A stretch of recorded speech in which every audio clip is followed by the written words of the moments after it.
Lockdown से पहले गीता के घर का नजारा कुछ ऐसा था कि रोहन ऑफिस जाता था और शिविन स्कूल।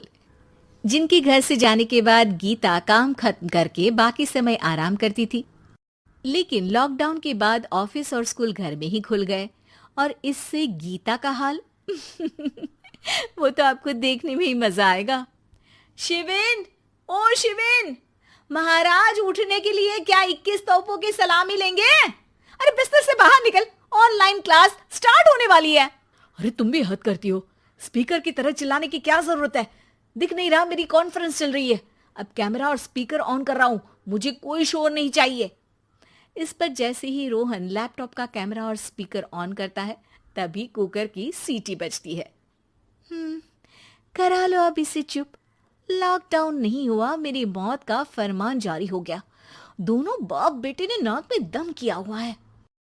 ऐसा बोलकर गीता वहां से शिविन के कमरे में पहुंच जाती है, जहां शिविन अभी भी सो रहा होता है। ओ आलसी, अब अगर 5 मिनट में नहीं उठाना तो आज तेरा गेम और यूट्यूब कैंसिल। माँ की बात सुनकर शिविन बिना 1 मिनट गंवाए उठ खड़ा होता है। उठ गया, अभी नहाकर भी आता हूँ। ये नाटक कहीं और, मुंह पर गीला कपड़ा मार और पढ़ने बैठ। शिविन की ऑनलाइन क्लास स्टार्ट हो जाती है, जिस पर गीता उसे वहां बिठाकर रसोई में चली जाती है।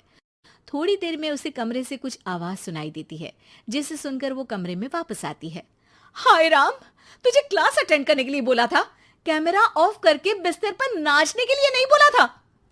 मम्मी मुझे कुछ समझ नहीं आ रहा, आप बाद में पढ़ा देना ना, वैसे भी अटेंडेंस तो लगी गई है।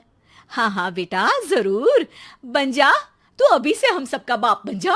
अरे नहीं मतलब कहाँ से लाते हो इतना दिमाग, और पढ़ाई करते हुए ये चला कहाँ जाता है?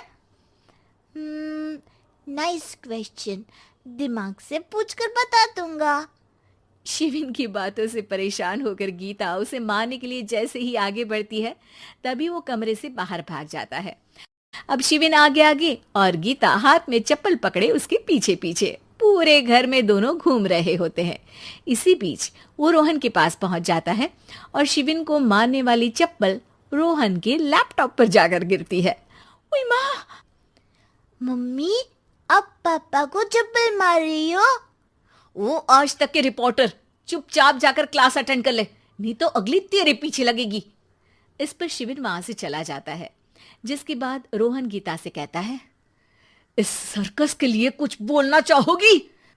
अरे क्या करूं, जब से तुम दोनों घर में रहने लगे हो, घर अपने आप ही सर्कस बन गया है और मैं तुम्हारी नौकर। कभी बेटी को संभालो तो कभी बाप के नखरे उठाओ। इन्हीं सब उथल पुथल में दिन बीतते रहते हैं, जिसमें हर रोज घर के अंदर कुछ नया सियप्पा खड़ा मिलता है, जो ज्यादातर शिविन और रोहन के ऑनलाइन स्कूल और ऑफिस से रिलेटेड ही होता है। एक सुबह, शिविन चल उठ, आज की क्लास जल्दी है। कैमरा ऑफ करके आप अटेंड कर लो। अरे ऐसे छित्तर पड़ेंगे, दादी नानी सब एक साथ याद आ जाएंगी। गीता की लाख मशक्कतों के बाद क्लास तो खत्म हो जाती है, लेकिन उसके बाद शिविन फोन इस्तेमाल करते हुए इंस्टाग्राम रील बनाने लगता है। रसोड़े में कौन था? तुम थी, मैं थी, कौन था? कौन था? हाँ, मैं गरीब हूँ। अरे ओ गरीब के बेटे, आजा, मैं बनाती हूँ तुझे गरीब। मैं बताती हूँ रसोड़े में कौन था। पढ़ाई करने बोलो तो इनकी माँ मर जाती है, और ये पागलपंतियां जितनी मर्जी करा लो। गीता शिविन को डांट रही होती है, तभी रोहन बीच में बोल पड़ता है। अरे बच्चा ही तो है, इतना गुस्सा क्यों कर रही हो?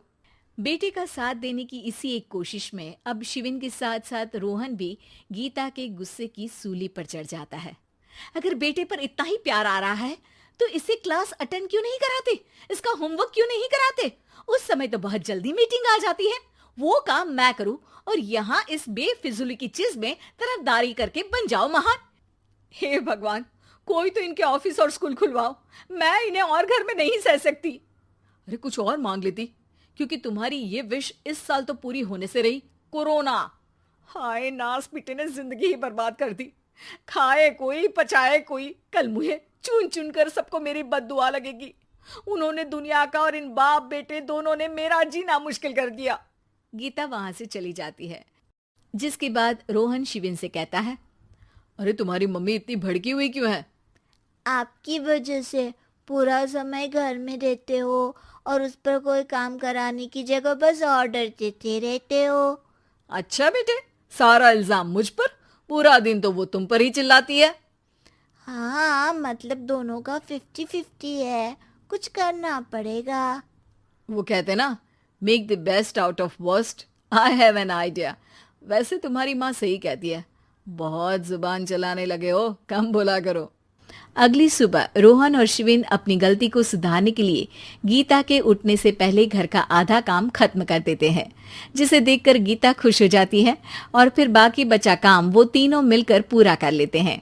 जिसके बाद अब वो सब मिल बांट कर हर काम में एक दूसरे की मदद करते हुए लॉकडाउन का